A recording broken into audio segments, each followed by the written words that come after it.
Are you ready to go? I'm Richie Wilson, and this is our guide to the prime cuts of beef.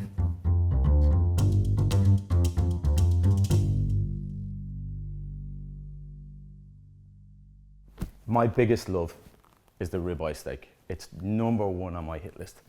This is the cube roll that we cut the ribeye steak from. It's part of the main muscle group that does all of the work in the cattle.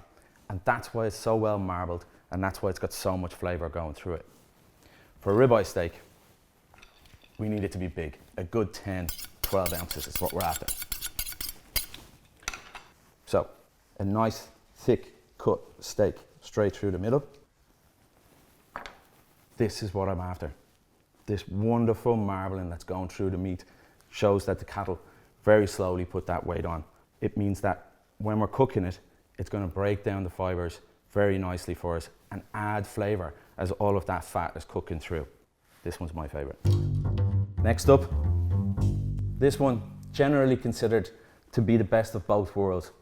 It's got this wonderful tenderloin across the back of it and this lovely strip of nice creamy fat across the top of it. And it's the fat that we're looking for to help flavour that steak as it's cooking. But we've still got this lovely tender loin here.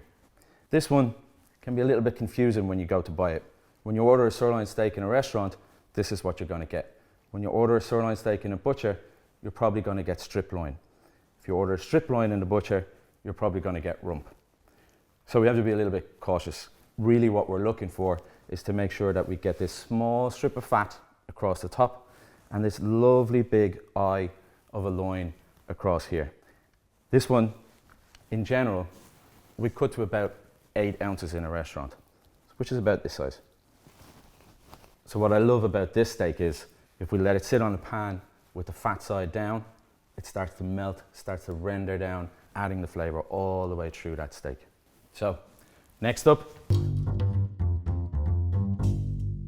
so the fillet steak. It's the poshest one really, isn't it? It's lean, it's tender.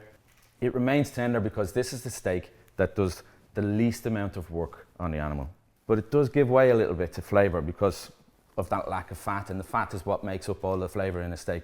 This is why we end up using this for a surf and turf or a little bit of foie gras. It lends itself to absorbing all those different flavours that we can add to it in a dish.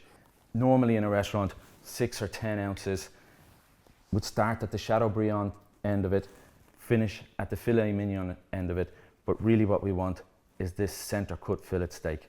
So we'll take a little off the top and we'll go straight in for a 10 ounce fillet steak. And this is it. What a beautiful piece of meat. It's almost like a little miniature roast. Love it. A cut that combines both our sirloin steak and our fillet steak.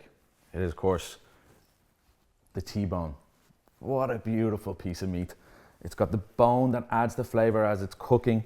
It's got the fillet steak for all that tenderness, and then all the big flavour that comes from the strip of fat down the sirloin. Love this steak. This is a proper piece of meat on a plate. Next up, the tomahawk steak. This one is just perfect. It's got all the goodness of that ribeye with plenty of marbling, plenty of fat running through it. Added to that, the bone stays on. That also adds flavour and retains all the juice as we're cooking it. This one, the perfect steak for sharing, if you don't mind.